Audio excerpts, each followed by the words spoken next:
Okay, sorry about that, interrupted.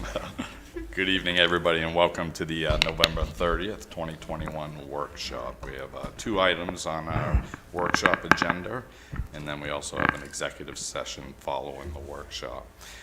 So the first item on the agenda is a review and discussion of a proposed ordinance amendment regarding policy inquiry of immigration, or police inquiry of immigration status. So I think what I'd first like to do is Councilor Khalid is the one that presented this to the council, so I'll turn it over to her if she has anything that she'd like to introduce or discuss. I will keep my comments to the end, but I'm wondering if Kathy, if you can read the ordinance from us, please. Sure. Thank you. Sure. So the ordinance proposed, and I'll just clarify that the proposed document that Councilor Khalid submitted includes several whereas clauses. We don't include those in our ordinance adoption, so just for clarification, the underlined language in your handout, which starts with section 2.37, will be the actual information that is being proposed to be included in the ordinance, but I'll read the whole thing as presented, just for the record. Whereas the City of Lewiston has a proud history of welcoming immigrants, and whereas the City of Lewiston has benefited from the contributions of immigrants for centuries and continues to do so today, and whereas the people of Lewiston have a right to feel safe in their interactions with the Lewiston Police Department, and whereas the people of Lewiston have a right to seek service and protection from the Lewiston Police Department without worry about negative repercussions to themselves or their families, and whereas the Lewiston Police Department is not and shall not be an immigration law enforcement agency. Now therefore be it resolved by the Lewiston City Council adopts the following amendment to the City of Lewiston Code of Ordinances. Section 2.387. A. Unless otherwise required by law or by court order, no city police officer shall inquire into the immigration status of any person or engage in activities for the purpose of ascertaining the immigration status of any person.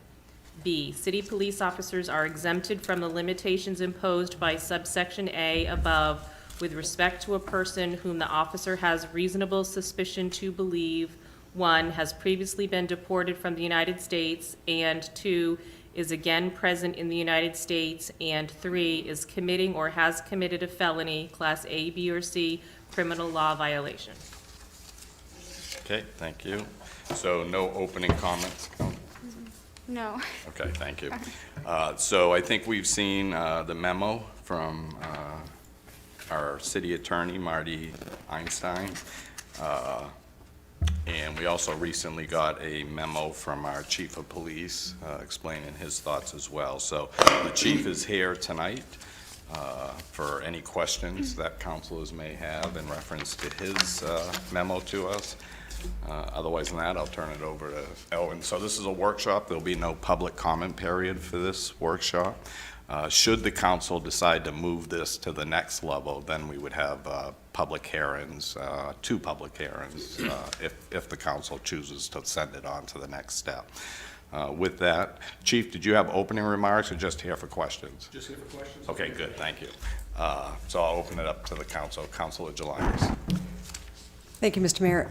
I'll just repeat what I said last time we met when this was brought up, sharing my concern that it feels like we're making a problem out of something that doesn't exist. But my question to you, Chief, is I understand that the officers are wearing the BWC, the body-worn cameras. Correct. Am I saying that right? Body-worn cameras. And I'm just curious if you've ever been questioned whether, in fact, individuals have been questioned about their immigration status. I don't know of any personally, and honestly, in my 29 years in law enforcement, I can't say that we make it a practice to ask anybody that for any particular reason, or even, perhaps maybe when we're trying to identify somebody who's committed a pretty serious law violation, we might ask them if that even comes up in trying to identify them. But nowhere have I seen that we treat anybody differently whatsoever in terms of, what their characteristics are, or traits, or anything else. Certainly, I don't want my officers going out there and looking at somebody somebody's outward appearance, and they don't do that. I can tell you from experience that it doesn't happen. And if it did happen, we do periodic reviews of our body-worn cameras. Our sergeants and lieutenants do those on a monthly basis and document their findings.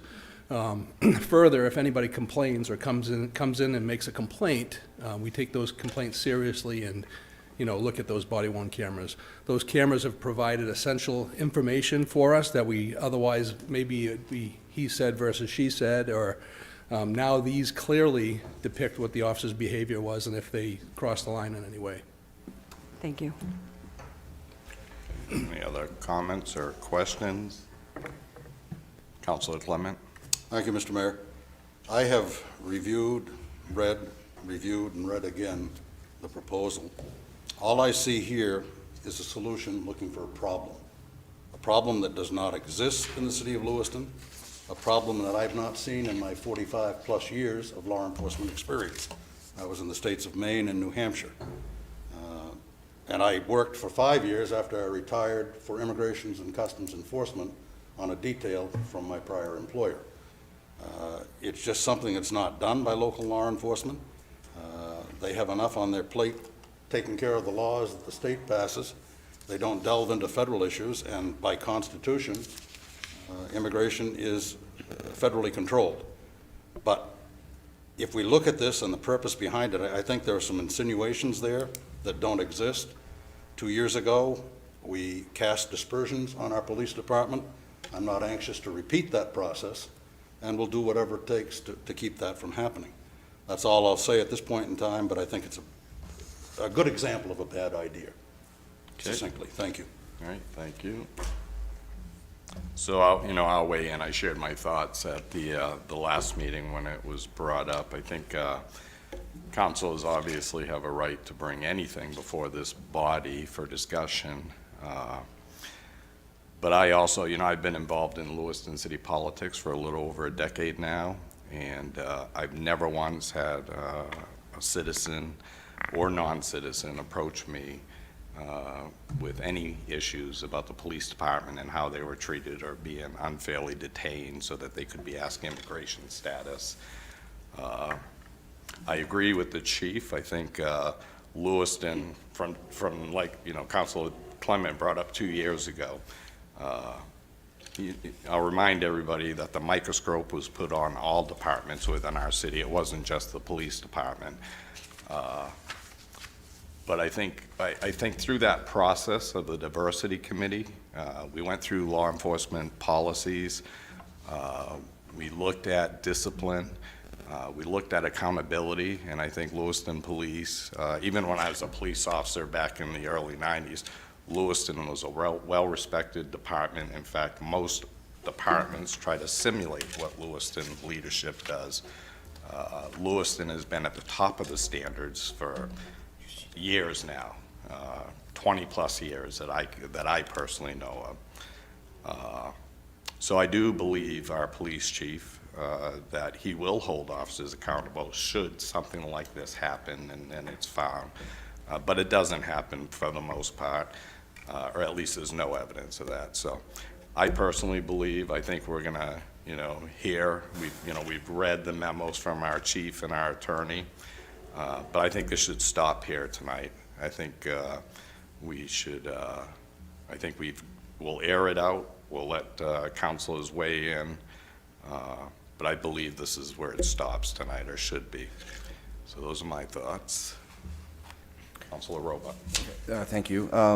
We got that email that was forwarded to us just a few hours ago, and I was just wondering if it says that the Lewiston Police Department SOP prohibits those questions being asked. Is that true? Is that specifically in the SOP saying officers will not be asking immigration status? Well, our bias-based policy that we currently have in place prohibits us from profiling or engaging in any other discriminatory practice.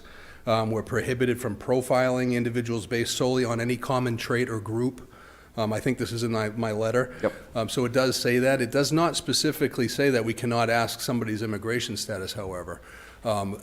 Federal law allows us to do that, and this ordinance that is being proposed certainly supersedes federal law, and that can't, can't happen according to our, the city attorney who reviewed this. Yep. I think just, like Councilor Clement said, is this casts doubt that we currently do this, like we make it a practice to go out there and violate people's rights or ask questions based solely on what the person looks like or specific traits. That doesn't happen, I can assure you of that. And I do, yeah, thank you for that. I have had one experience that really leaps to mind.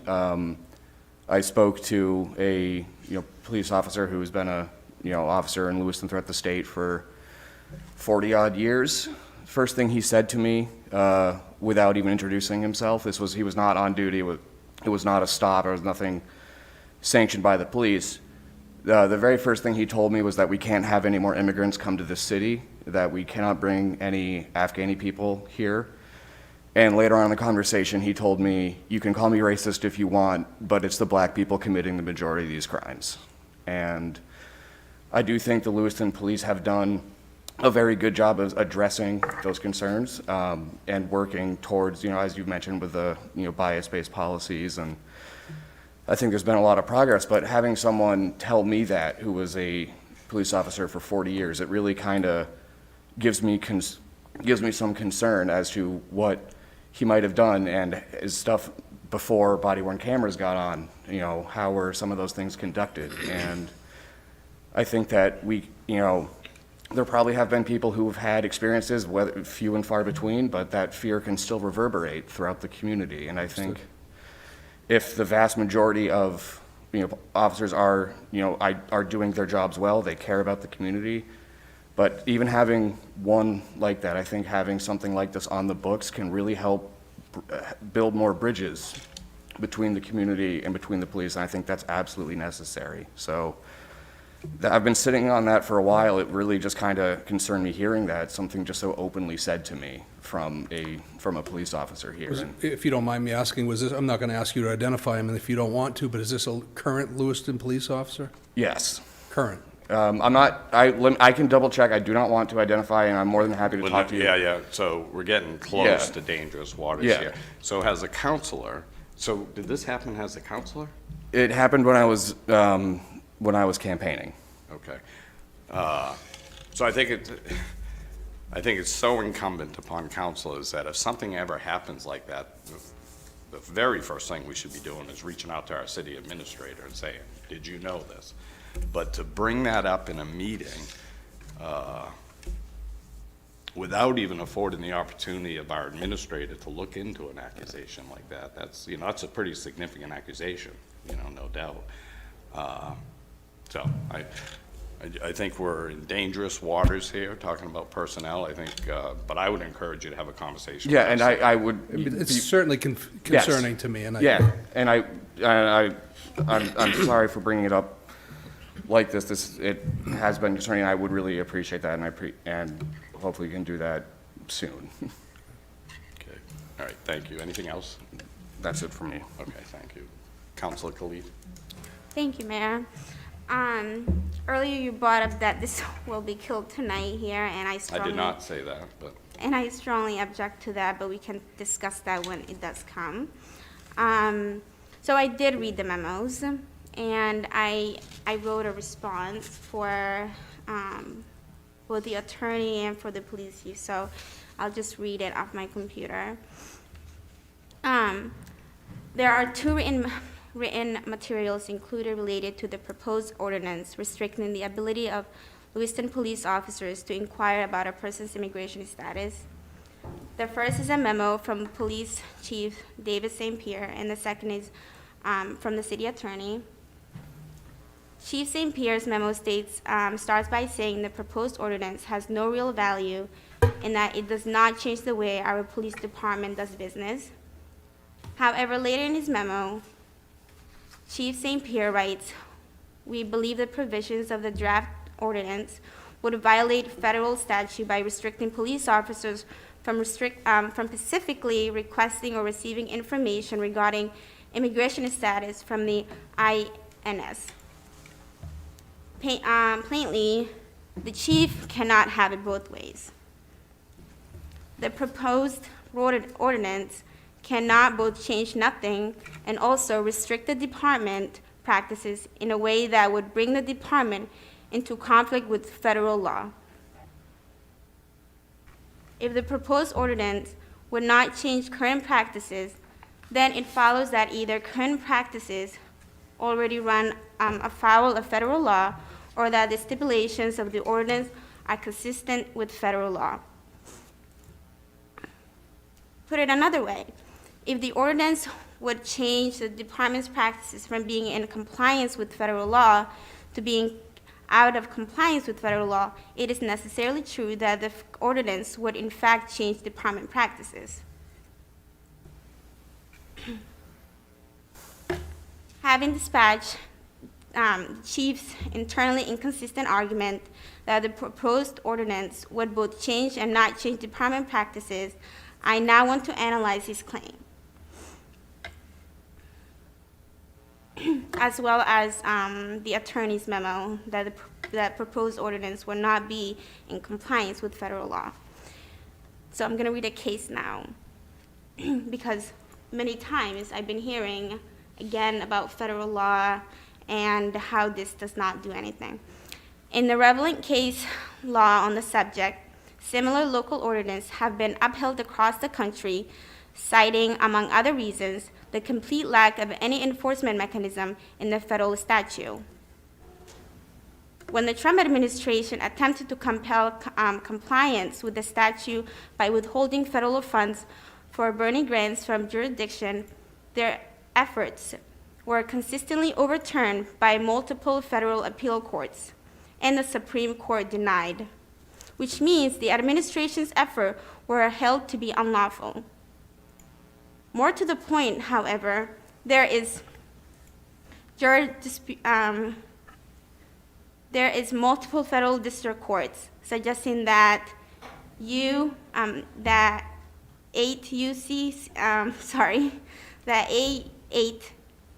United States Court in 1373.1 is unconstitutional under the 10th Amendment principles. Illustrative is the following holding from the United States District Court for the Northern District of Illinois declaring the statute unconstitutional. In the end, Section 1373 requires local policymakers to stand aside and allow the federal government to transcribe the time and cooperation of local employees. This robs the local executive of its autonomy and it ties the hands of the local legislature. Such affronts to state sovereignty are not countenanced by the anti-commerce principles of the Constitution.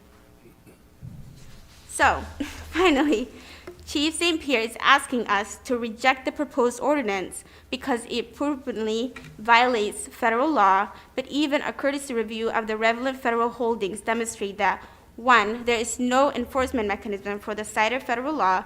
2, local ordinances just like this one have been upheld across the country. And 3, multiple federal courts have ruled the cited federal law unconstitutional. Of course, Chief St. Pierre's real objection to the proposed ordinance isn't that it has no real value or that it's violation of federal law, despite federal courts saying otherwise. His objection is buried on the second page of his memo, where he writes, the language Councilor Khalid, and I quote,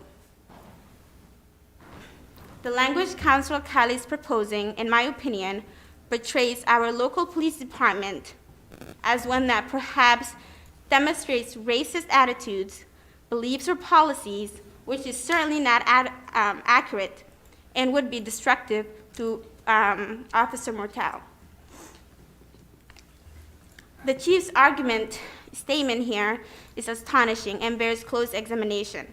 First, his assertion that any portrayal of Lewiston Police Department as being in any way racist is not accurate.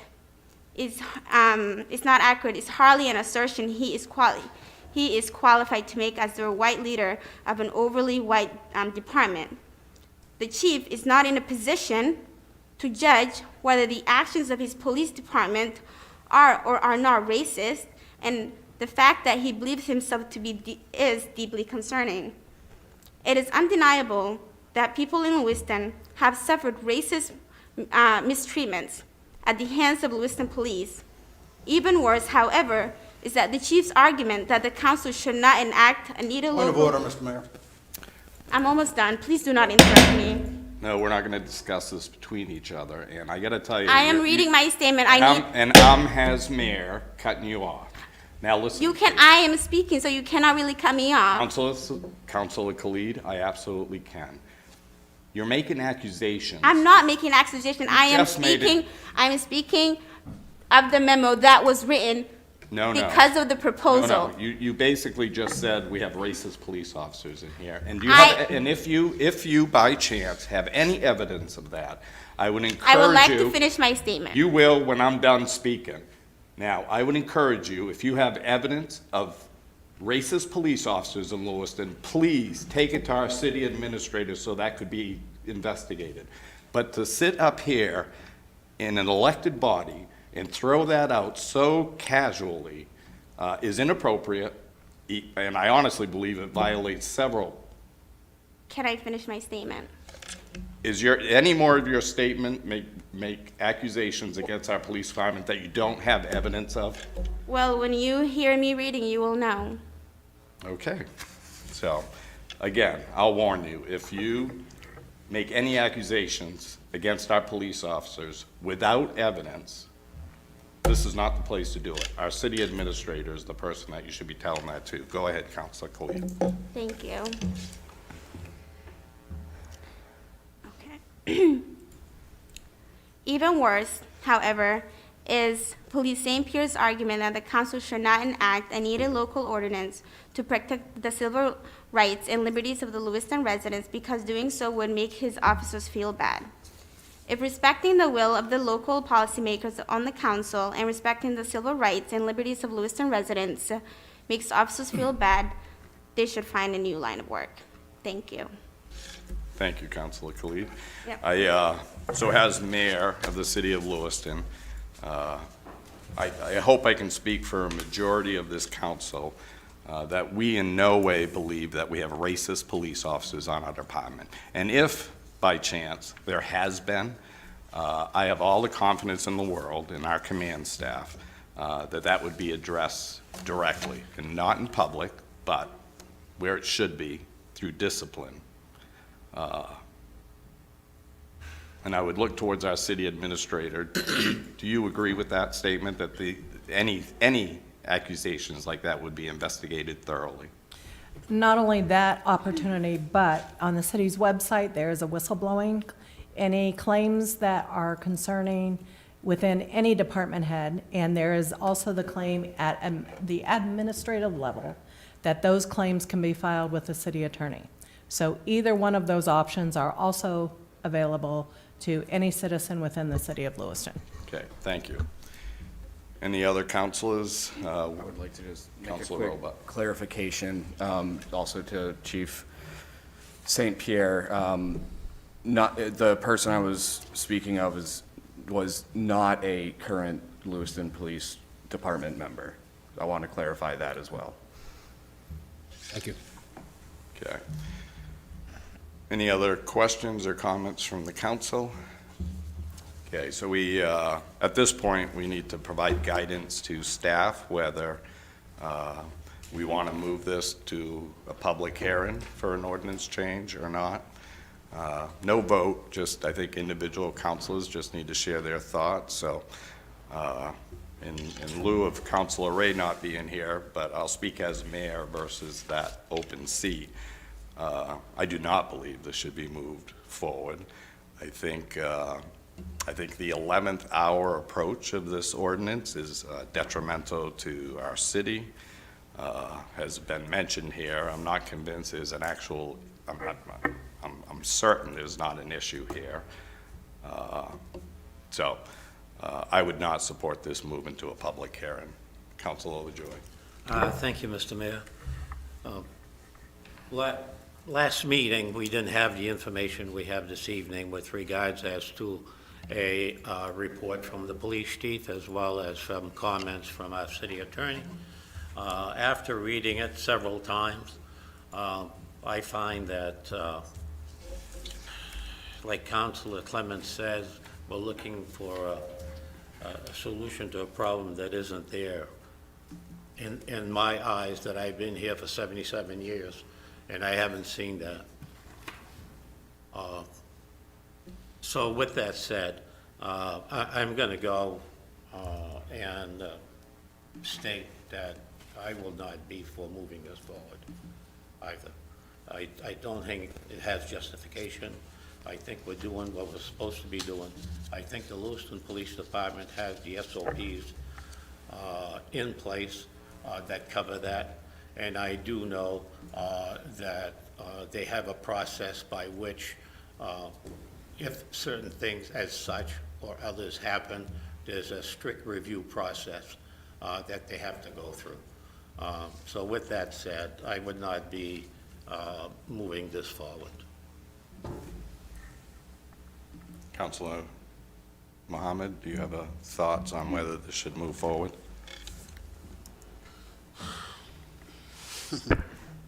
Thank you, Mr. Mayor, and thank you all the council and everyone. So I was really like preparing on December agenda, so I was kind of like still upside down, but yeah, definitely. I just need to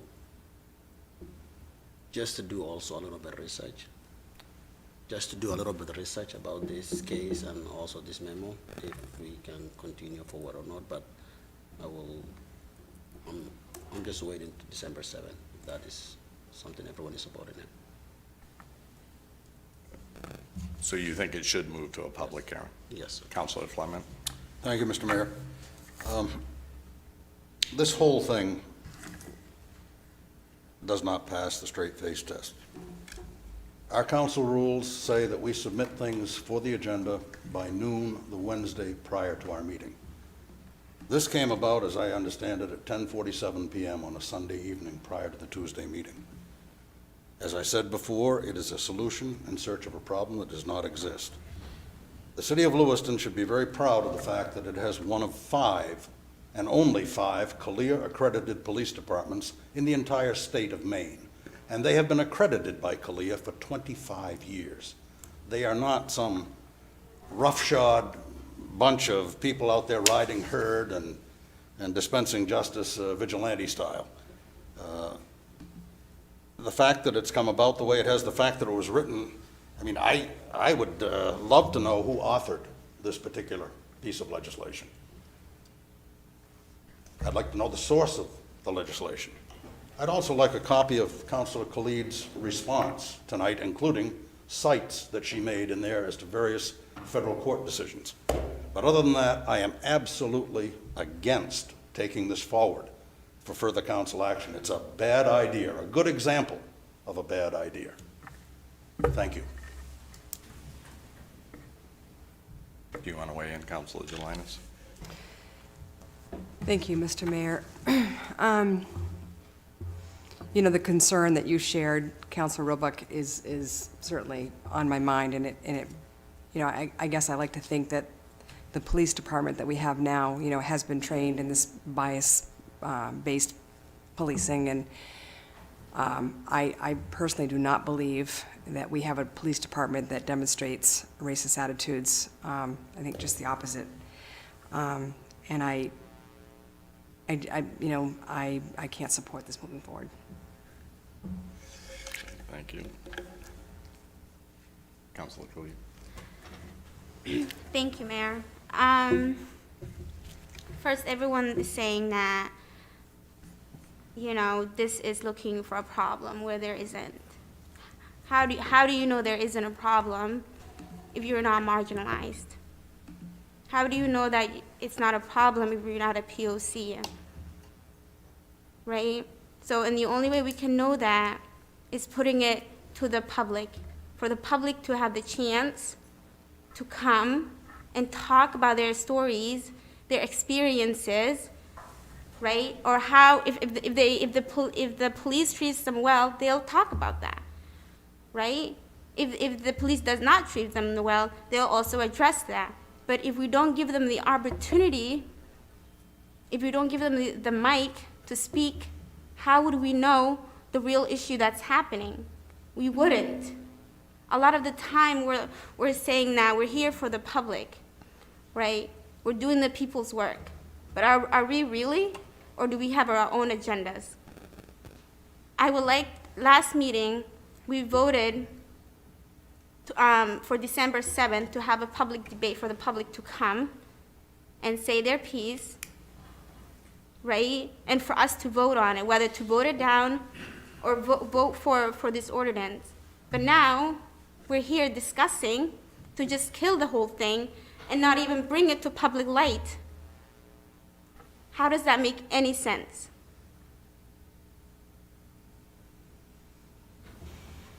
I'm confused because shouldn't the public, right, these people who are right now sitting here, or even those who are watching, right, those who could not speak in this workshop session, why can't we give them the opportunity to speak for this and then decide? Because right now, we are basically talking about, I've been in the police department for 40 plus years. I've been in city politics for X amount of years, okay? But at the end of the day, you are in a system that's oppressing POC. So why don't we give them the mic? That's where I stand. So of course, I'm not gonna be supporting this. Councilor Robo? I think I definitely do support this moving forward to have public input. And I would like to, clarify some things. I do think that the city and the police department here have made tremendous positive strides to,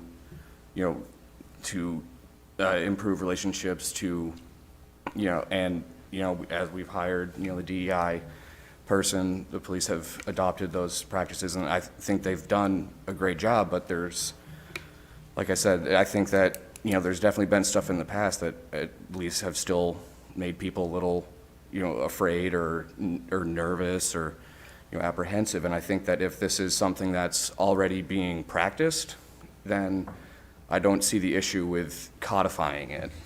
So I do want to commend the work that has been done by the police department here, and I think that I don't see the harm in codifying this if it's something that's already being done. It just, puts it loudly out there and can really help improve the relationship between police and between the people here. So I do support it moving forward. Councilor Clement? Mr. Mayor, in response to Councilor Roebuck, by codifying this, we're making it fly right against the face of federal law. I asked Councilor Khalid a question. She says that, how do we know it doesn't exist? How do we know it does? Okay? You can't prove or disprove a negative. I'll let it rest at that, Mr. Mayor. Wait. So we're not going to debate back and forth, but I'll go ahead.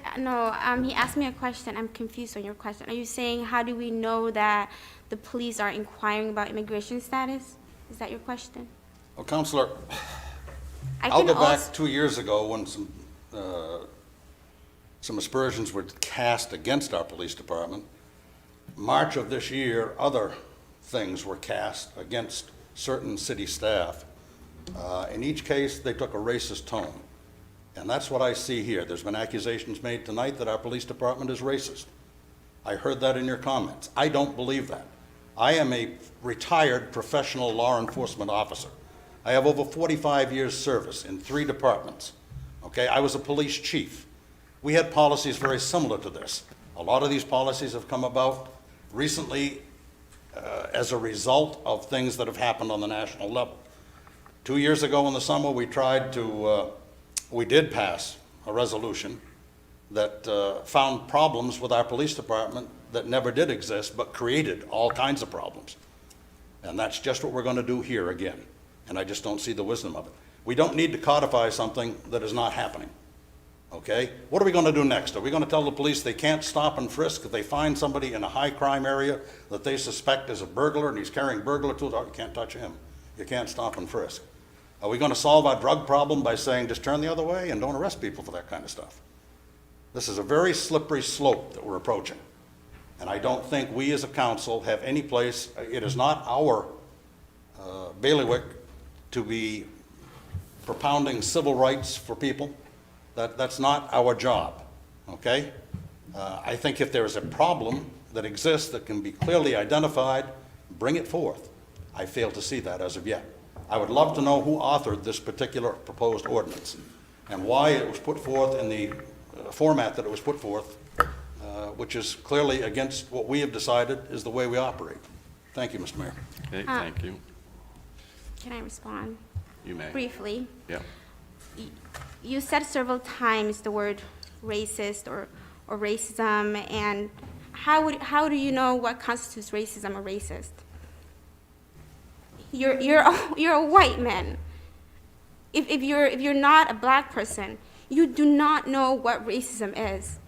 I just want to just say that. And you know, the statement that I made, I will send it to each and every one of you. If you want some sites, I will provide that, whatever information you need. But the only thing that I ask is for the public to come to this. I've told many people are excited to come that have said that they will be present. But if I tell them, actually, no, right? The council decided not to give you the chance to speak for this.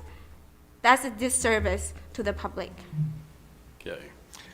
So Madam Clerk, can you, and I hope you have this information available, can you remind me the vote that we took last meeting? Sure. My recollection of the vote was that we established this special workshop tonight to have a review and discussion of the proposed ordinances and to then make a decision if they would be moving forward, this one and the next one, to the December 7th meeting for first passage.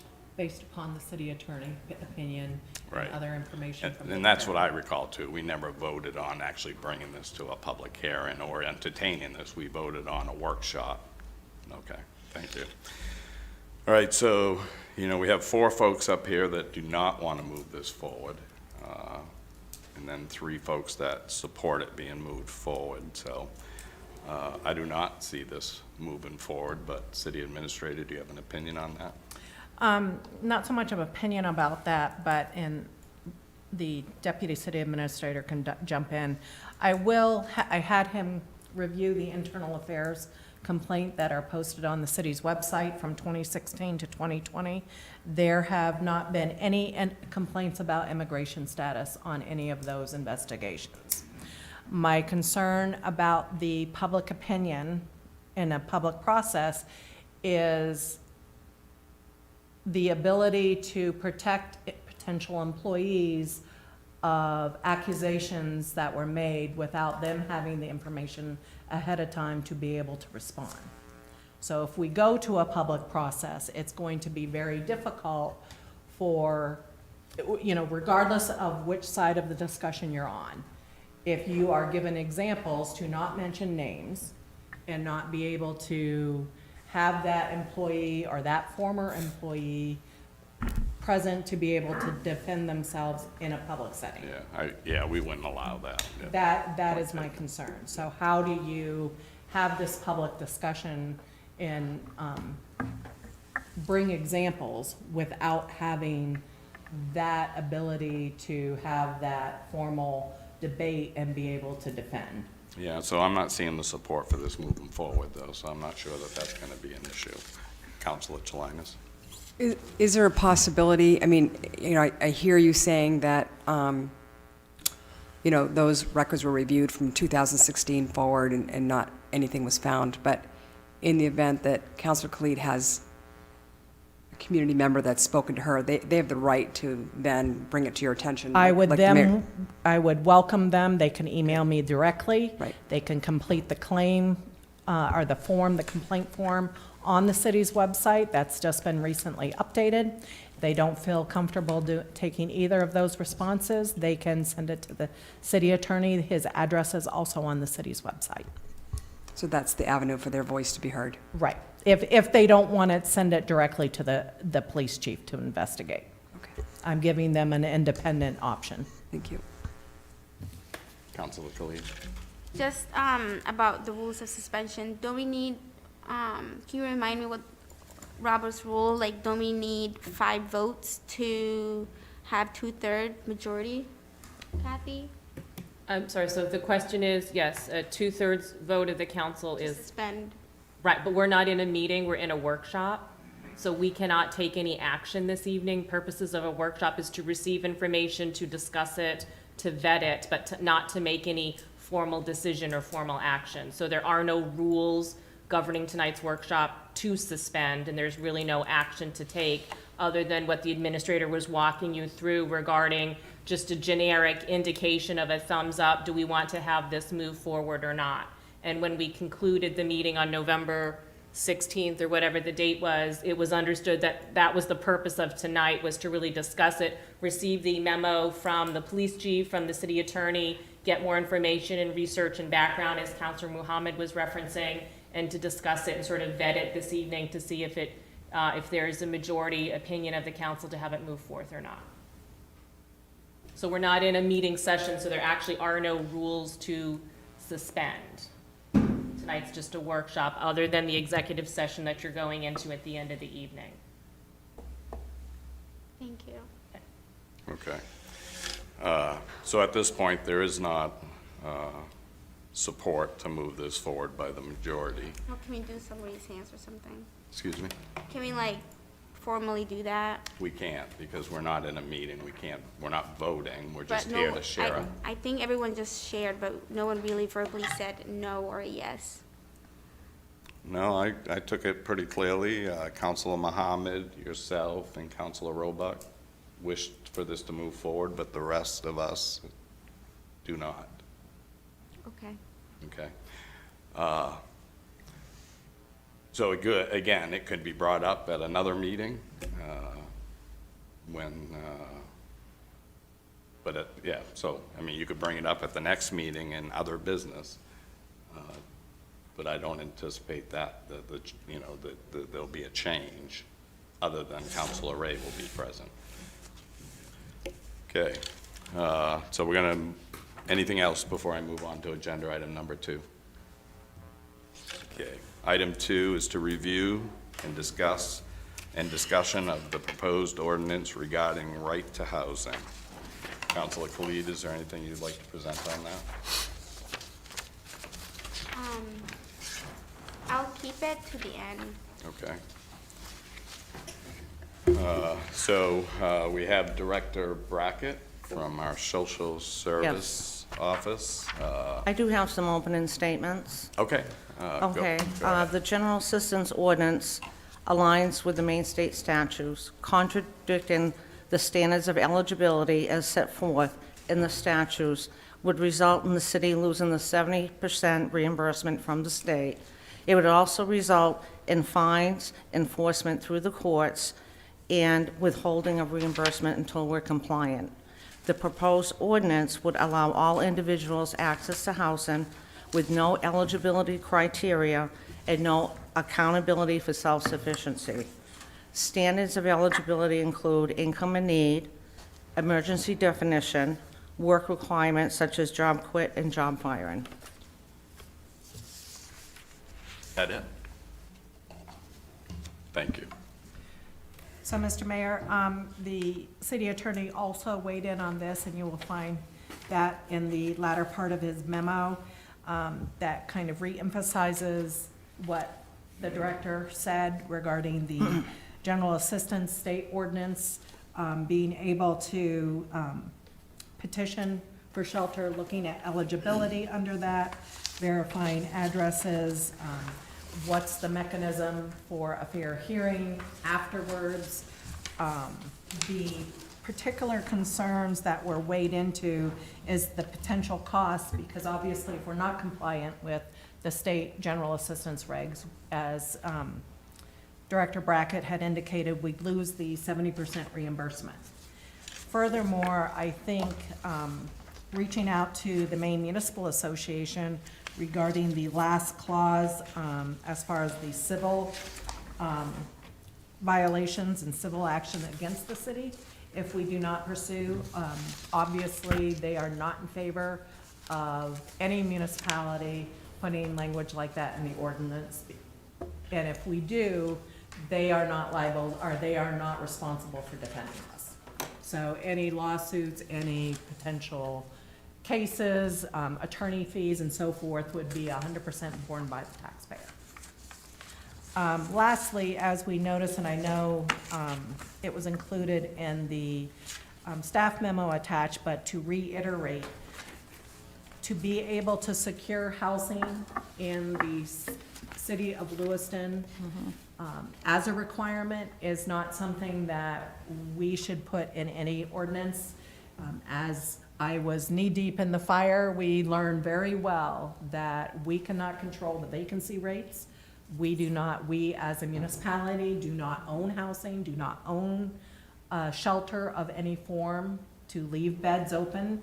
And even if we had such a location, we can't guarantee vacancies as well. So we had to place people in Auburn during the fire victim and to tie the hands on saying they need to be housed in Lewiston versus finding them a place to sleep seems to be against the whole purpose of why the ordinance was proposed in the first place. So, and then I've already mentioned, I think at our last discussion, that I can't support the after-tax income. That would be something that council would have to look at overriding because you can manipulate your after-tax income. Nowhere does it discuss assets available to them. So we are not reviewing their eligibility, not only from a state statute requirement, but from a fiduciary responsibility using other people's taxpayers' responsibility. Okay, thank you. So, And you could know, I add to that, Heather? There's also a requirement through the state that for people or clients who are expecting SSI at some point, that the city is reimbursed 100% of expenses paid. And I think your memo indicated that that would be at risk, or anything we did under this ordinance, we may not get that reimbursement? We would not, no. Because we're not following the state standards on... State standards of eligibility, correct, yeah.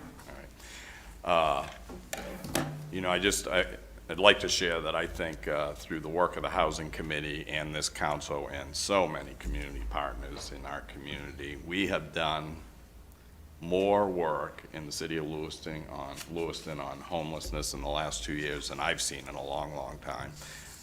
More importantly, I think there's been a commitment from just, you know, one city staff, councilors, the mayor's office, and all of our partners to continue forward, identifying ways that we can make sure that we're doing our fair share. This isn't, you know, homelessness is not a Lewiston issue, it's a statewide issue. For some reason, you know, at the state level, they think Lewiston should be the one who covers all of central Maine, and that's just not the way it should be. We have to do our part, but I think we are. We're striving to provide services, and I think there'll be a shelter discussion in front of this, the next city council in relatively short order, to be honest with you, because there's so many advocates working in that direction. And then my comments from our last meeting was that, you know, basically this ordinance, I mean, we already have ordinances. The city already has an obligation to provide shelter to our residents. And they don't have to be long-term residents. I mean, somebody can pull in, we all know somebody can pull into City Hall and say, today I'm a resident of Lewiston, and we have to put them through the eligibility process.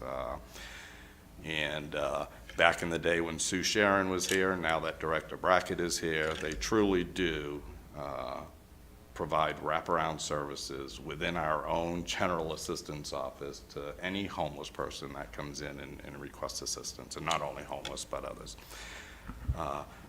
So again, I believe this is not needed, this ordinance, and that I don't believe this council should consider moving this forward to any type of public hearing for an ordinance change, and that's just my opinion.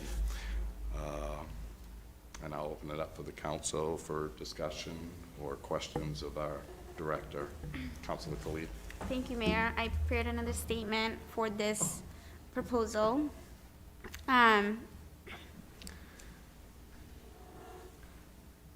Okay. So there is a contention that the proposed ordinance is out of compliance with the general assistance. This suggests a fundamental misunderstanding of the proposed ordinance at a very basic level, or a misunderstanding of GA, or both. GA provides money to qualifying residents to use to secure their own housing by entering the marketplace and renting an apartment or a house. In doing so, GA does not provide housing, but rather housing assistance, a crucial distinction. No person is required to apply for GA, and the city's ability to secure reimbursement for GA claims from the state at the 70% rate is unaffected by city policies that lead to a reduction in GA claims. The proposed ordinance that you have in front of you is different. It requires that the city provide not housing assistance, but an emergency shelter to any city resident who asks for it. The city could and likely would ensure its compliance with the proposed ordinance by creating and operating a barrier-free homeless shelter. For instance, making use of the barrier-free homeless shelter prompted under this proposed ordinance would not be ineligible for GA housing assistance consideration, and indeed all likelihood would seek that option instead if available. This affects directly to the next issue, which is the fundamental misunderstanding of homelessness exhibited in both memos by the attorney as well as by the director. Homeless people are just like anyone else, but for the fact that they lack a permanent home. Provided with the choice between sleeping in a park and sleeping in a barrier-free homeless shelter, as envisioned by this ordinance, most would choose to sleep in the shelter. Provided the choice to sleep in their own apartment, subsidized by GA and or other programs, both public and private, or to sleep in the barrier-free shelter, most would choose their apartment. These memos argue that we have sufficient, both the director and the attorney, they argue that we have sufficient shelter and housing options available, and that any new right to shelter provision will be impossibly burdensome for the city from the crush of people seeking the service. To state the obvious, both things cannot be true at once. If Lewiston is already doing all that's needed to provide every resident with housing, and then this ordinance will do nothing more than celebrate that achievement.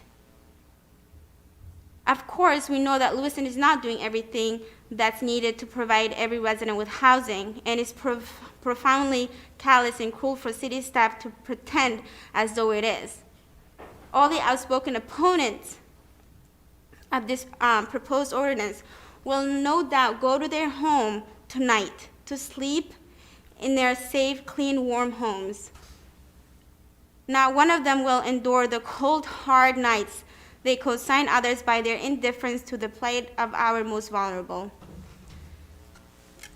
It is true that ensuring everyone in Lewiston has a safe and warm place to sleep at night may cost the city money, and that the memos go at some length warning of the potential costs associated with treating everyone in Lewiston like a human being.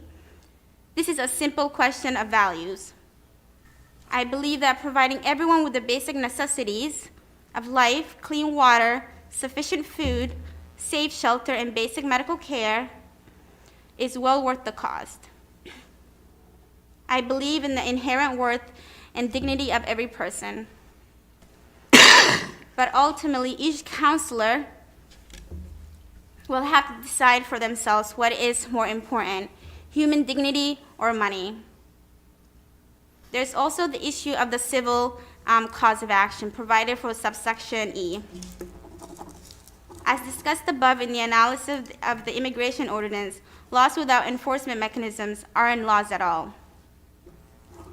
Allowing those deprived of shelter by the city to pursue civil litigation to recoup their damages is the least we can do to put some teeth into this measure.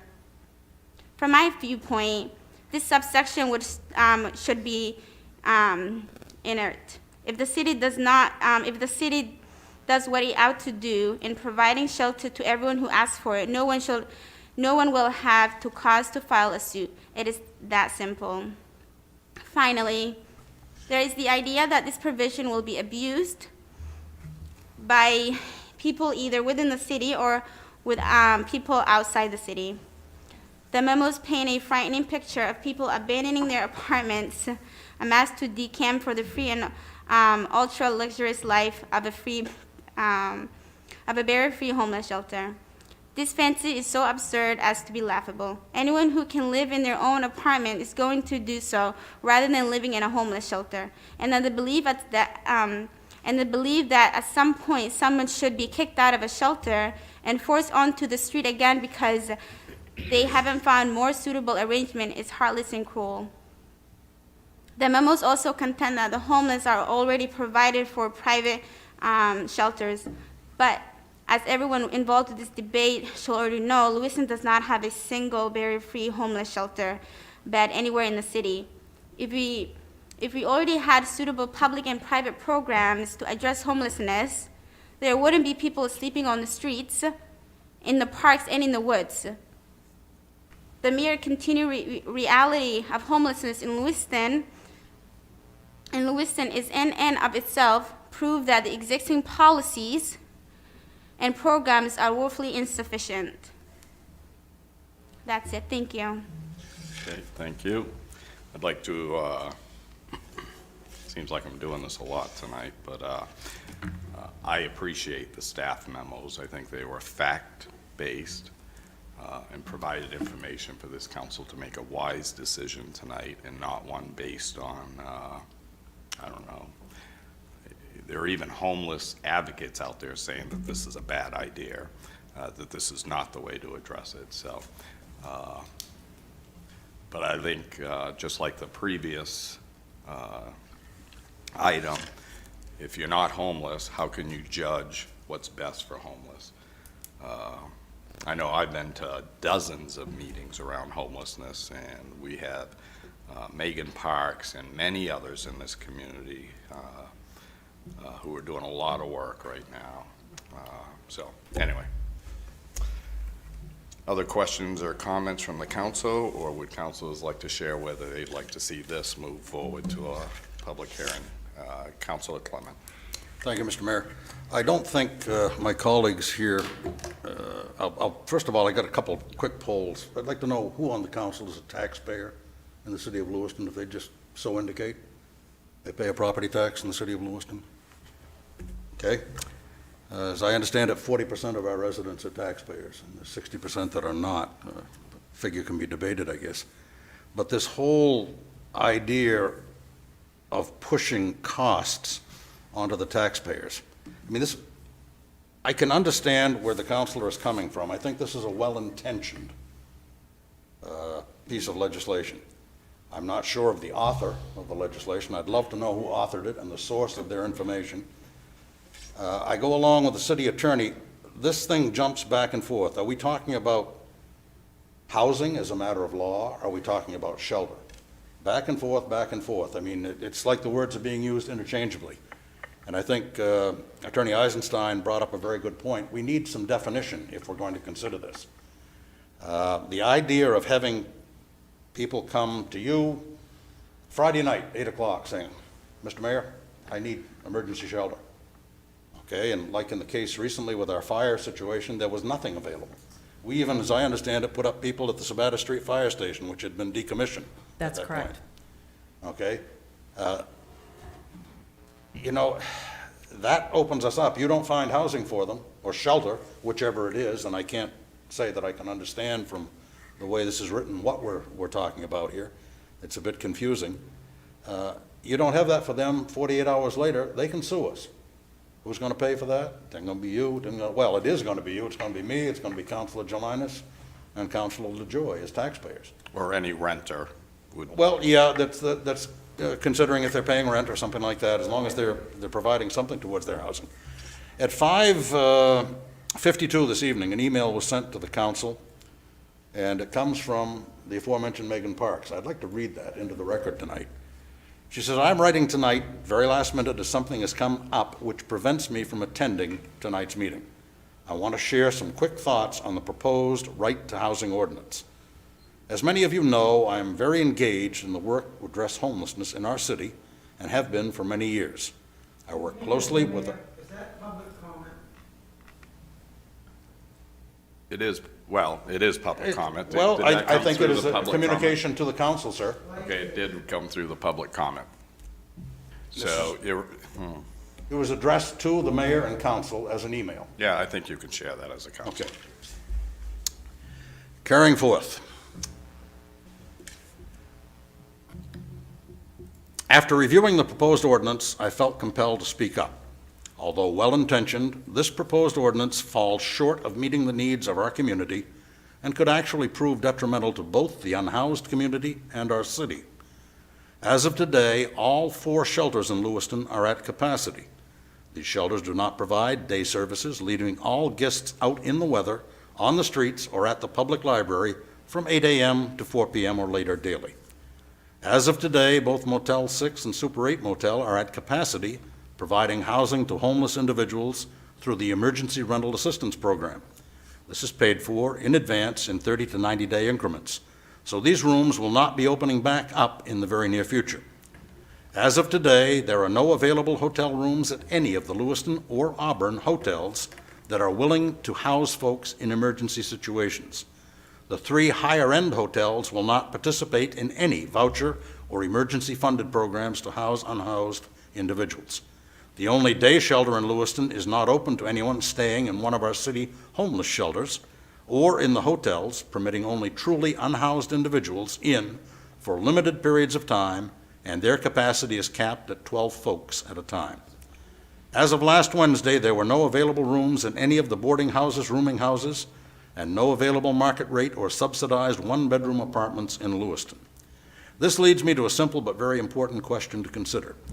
If this ordinance were in place, how would a scenario play out in which an unhoused individual or family approached the city for housing today?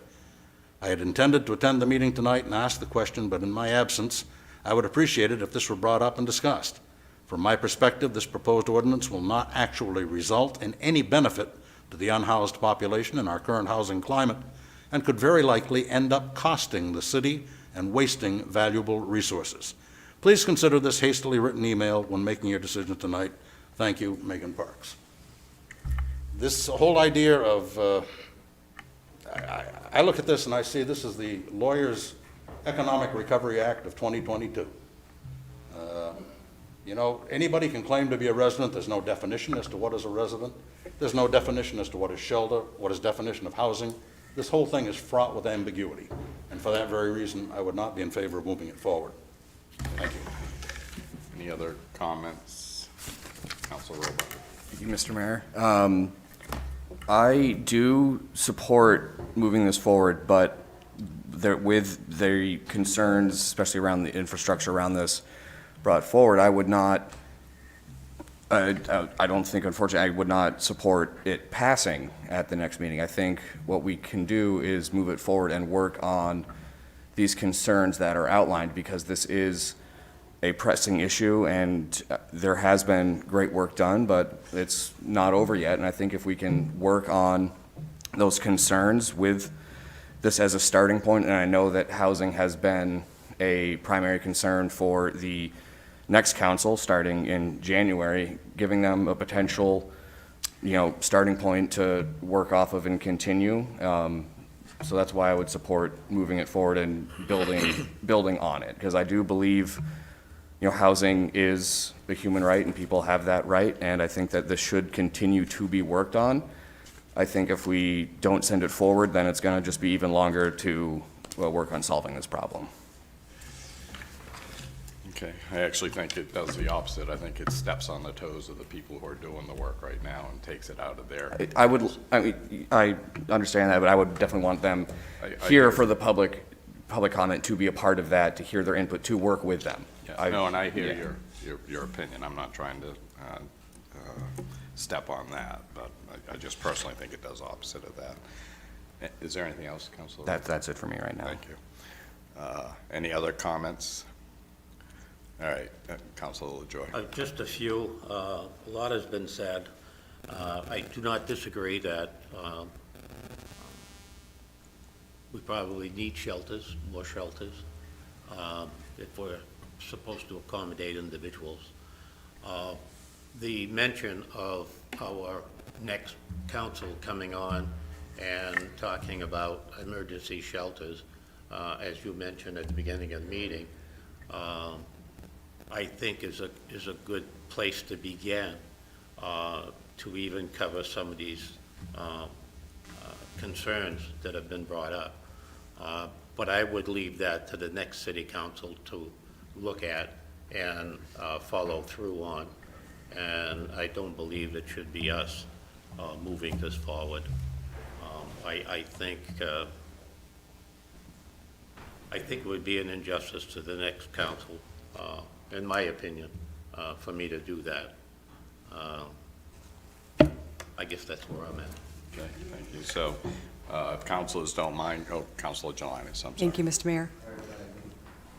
I agree with what you said earlier, Mr. Mayor, when you talked about the fact that, the city has done a lot of work to address homelessness in our community. But I would say that we have a whole lot more to do, a whole lot more to do. And, to steal your expression, Councilor Khalid, it's a topic that we've got to put our teeth into. Absolutely, I agree. However, I don't want to be mistaken when I say what I say. This is not me choosing money over human dignity. It's not that simple. I'm simply weighing in on the ordinance as written, not how it could be written or how it wasn't written. I mean, how it was written. That's what I'm commenting on today. And I can't support it moving forward because I don't think the way it's written would really be valuable. That being said, I also want to go on record as saying this is a topic that will come forward in the next year for sure, and it needs to. We need to address it. We need to do better. I just can't support this ordinance as written. Thank you. Okay, so can we just go through, so do you favor it going to a public hearing? And okay. I do not. Councilor Mohammed? I'm kind of a little bit having difficult for the language to understand first, so that I can at least go on to the other side. But I would love to learn more about, and this also, but I'm kind of still like confusion, kind of not really clear understand, so I don't want to like just to jump into my conclusion. Okay, so do you want it to move forward or not? Even if, as Councilor Robert already said, I don't think so we even have a time, to discuss that much, but if maybe December agenda, I think I will definitely support that, yeah. Okay, and just, Not like boring, but just learning more and to make sure that, where we can move from there, with the next council, I guess, definitely. okay, and then just for future agenda items, and I know we only have a couple of meetings left, but, when you get your agenda packet, at any point, you can reach out to anyone on this council, and obviously anyone in staff, our directors, so that you do come to meetings with a clear understanding of, so just take advantage of that if you need to. Councilor Lajoie? No, I'm not for moving it forward. Okay, and I'm also not for moving it forward. Councilor Roebuck, you shared you were. Yep. Councilor Khalid, obviously you are. Obviously, yes, I am. All right, so I do not see the support to move this forward to public hearings at this point. All right, so that concludes our workshop agenda. I'll entertain a motion to enter into executive session. So moved, Mr. Mayor. Moved by Councilor Lajoie, seconded by Councilor Clement. Okay, all in favor? Unanimous. And can we just clarify for the record, the purpose of the executive session? The Oh, thank executive session pursuant to Maine Revised Statutes Title I, Section 4056C, to discuss an economic development issue of which the premature disclosure of the information would prejudice the competitive bargaining position of the city. Yes, thank you very Thank you. much. I see you standing up there, sir, but we don't have public comment doing workshops. Is there something I can help you with, though? No, just was going to make a comment, but I mean, like you said, you told me where my place is, and it's not here. Okay, and is there anything staff could do to help you? Did you, Well, I'm one of the homeless people. I'm a representative of that. It's not a club I want to belong to, but there is a need for that. And it's not for a lack of trying, it's just for lack of opportunity. And I never dreamt I'd be homeless, and I was sleeping on the park benches, like it was said earlier, and stone steps of buildings and this and that. And it's not upholding human dignity, like you said. I worked for 40 years doing this, that, everything, and I worked 2 jobs for 13 years, and I just don't believe I deserve where I'm at right now. okay. So a little bit of So- help would be Hold on one much second. So beneficial. can we just get off air where the meeting's technically over?